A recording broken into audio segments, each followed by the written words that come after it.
But right now, back here in the studio, I have here with me a minstrel. He's a pastor, he's a songwriter, very prolific songwriter, and he has his debut album coming out next week, Saturday the 31st of this month. And he'll give us all the details. But join me as I welcome to the show.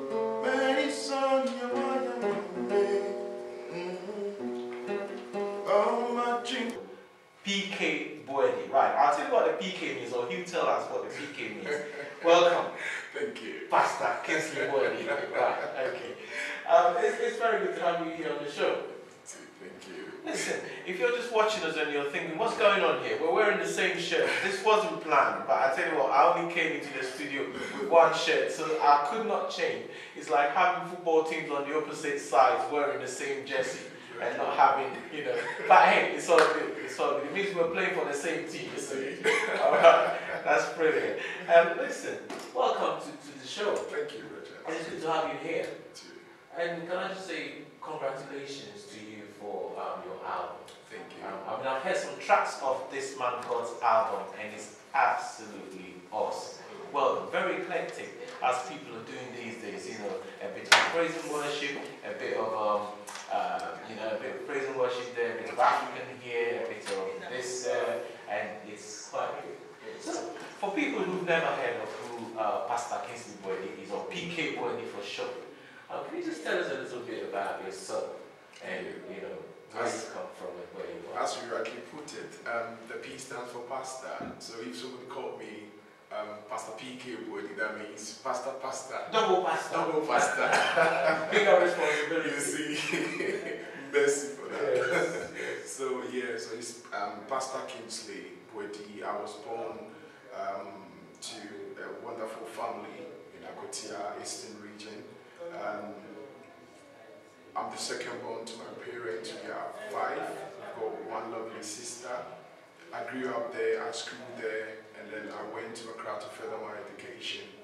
And then due to that, I saw Reverend Dr. Ampiakofi, so I worked with him for some time. I was the praise and worship leader for Ampiakofi World Outreach, and I was a pastor, senior associate to Reverend Malto Drasa in Ghana as well. And then I came to the UK. Right. Welcome to the UK. Right. Anyway, listen. PK just mentioned to us the fact that he grew up in a place called Akwetia. Now, anybody who is from Ghana, or maybe even if you're not from Ghana, Akwetia is actually the diamond's headquarters of Ghana. That's where, you know, most of the diamond that comes from Ghana is actually from that town.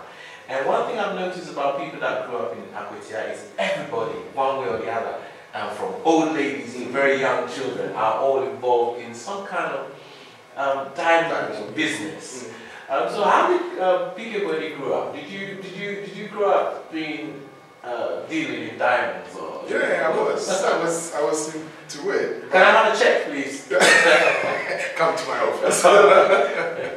Yeah, I was into it, but I give the credit to my mom because she was always on me. You have to go to school instead of, you know, going to do that kind of stuff.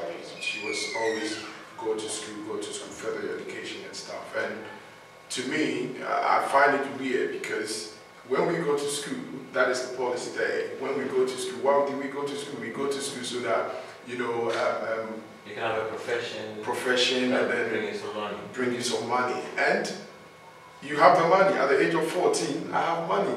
You know, the only thing you have to do is to just go to the bush.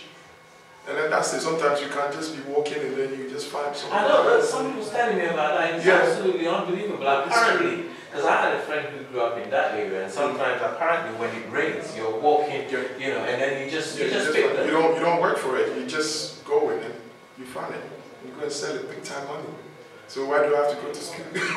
Wow. So what was it that kept PK from going down the route that everybody that grew up in that particular area involved in the diamond business? What kept you on the straight and narrow? Because it's very easy at a very young age if you're making such money. There was people making big money. Because I knew people that grew up in that town, very young people who owned cars at a very, very young age. You know, what was it that kind of, when you make money at that age, it's very easy for you to go wayward, isn't it? It's true. So what kept PK Boadi on the straight and narrow? I would say God first and my mom, because whilst I was doing those things, it got to a time I decided not to mind anyone, because you have money, and money can control you, my brother.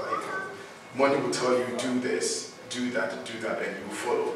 But I thank God for saving my life. I had an encounter with him, and due to that too, I visited a fetish priest as well. So my story, if I'm going to share everything, I don't think we'll have more time to talk about it, but along the line, Jesus came to my room and he asked me to follow him. And to cut the long story short, I did that, and I kind of went back to my mom, because I wasn't at home. I had my own money. I can do whatever I want. So after I got converted and I became born again, I have to go back to my mom, and then it started like that. So was your mom Christian? Yeah, my mom, very strong Christian. Okay. Very strong Christian. Wow. Thank God for praying mothers. And last week we celebrated Mother's Day, and I'm just still in the mood and saying, mothers, thank you very much for what you do, because a lot of times, the sacrifices that mothers do, and the advices that they give, and here we are. If PK's mom is watching, here you are, your son is sat right here, and thanks to all mothers. Okay, right. So then, PK moves to Accra. I went to further education. Okay. From there, I went to the Bible school as well. I became the school prefect, and that's a big responsibility. Very big. Big responsibility. We'll talk about big responsibilities in a bit. How did your musical career start? It started when I was in school. In fact, I love music.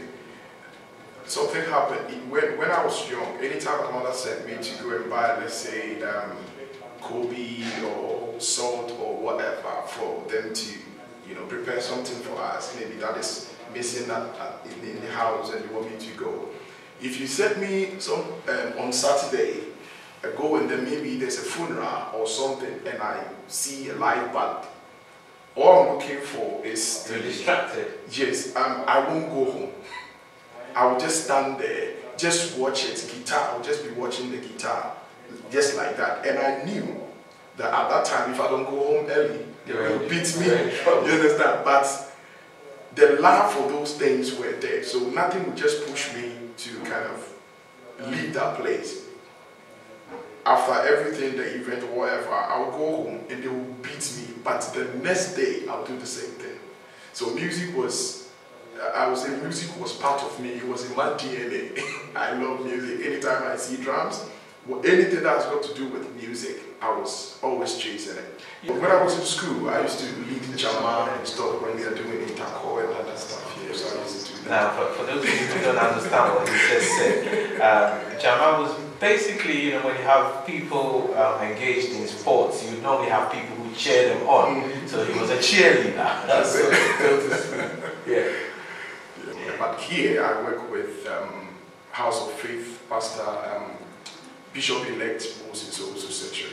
When they say a lot of gospel musicians, or people that, or in the secular world, secular musicians usually start from within the church. And we can mention names on end, a lot of very well-known names who started in the church, where praise and worship leaders and now have ended up, being secular. They're very successful secular musicians. What is it that keeps somebody like PK Boadi talented, and probably has a bit of money behind them in those days? What stopped you from going to the best secular producers and saying, well, I think this is my talent, and I think I want the world to hear a bit more about my talent, and therefore I don't care. What stopped you from going out and doing secular music?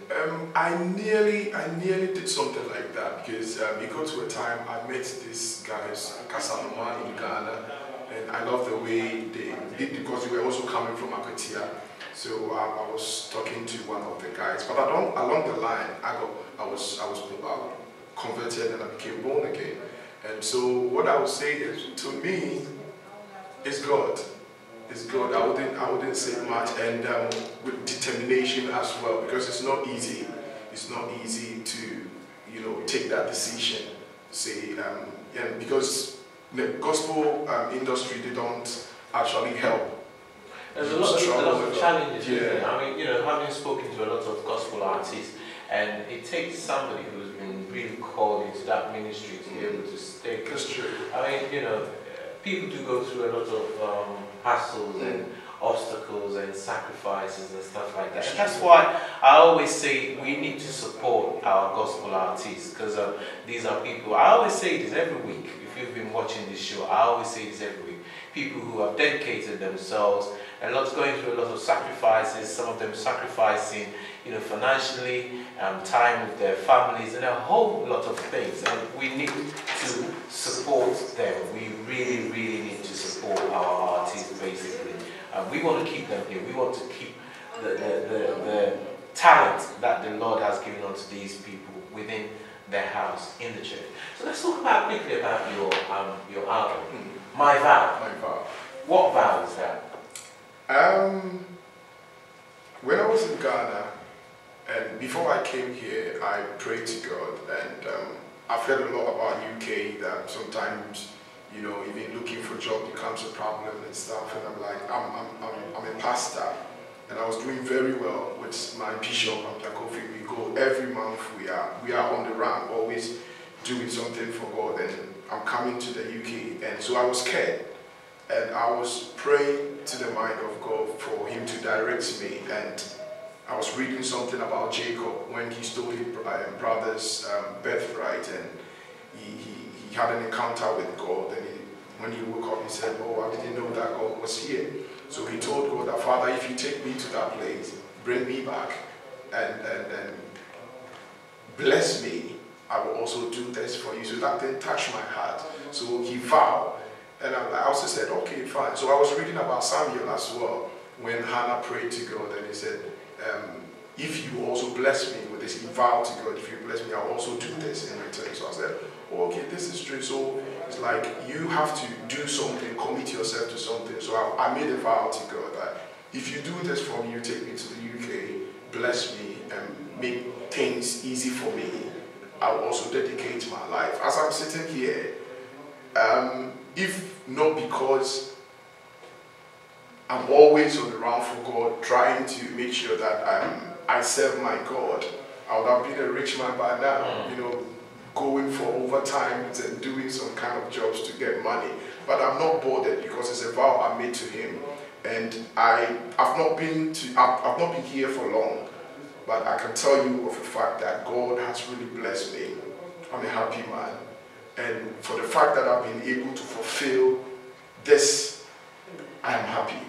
So I thank God. That is the main reason why I came up with the title of the album, My Vow. So I'm fulfilling the promise I made to God. So how many tracks on that album? I've got 14. 14 tracks. That's enough for, you know, it's the value for money. That's enough for 2 albums. I'll tell you what, 14 tracks.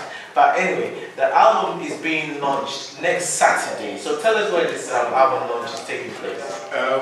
At Norbury Unit 7 Trading Estate, Cricknish Avenue, SW16 4RW, just behind Baba Foundation. Okay. Now, you know, if you want further information about the album launch, the information is actually right there on the screen. This is the album launch of My Vow by Pastor K. Boadi, and you can call these numbers 0798556049, or you can call 0741-238-2458. And you've got some amazing worshippers coming in as well. So if you want to just quickly mention some of the people who are going to be there on we've got Sister Diana Hamilton, Pastor Atabuafu, Alan and the New Wave, Dayo Bello, and Minister himself, the General, Sunday Magic. Yeah. So this is all taking place next week Saturday. Buses to get there, 109-5255, and the nearest station is Norbury train station. Now, if you want to find out some more information, you've got the phone numbers on there, and you can also check out website PK Boadi, PKBOADI Music, pkboadimusic.co.uk. You can find all the necessary information to get to you.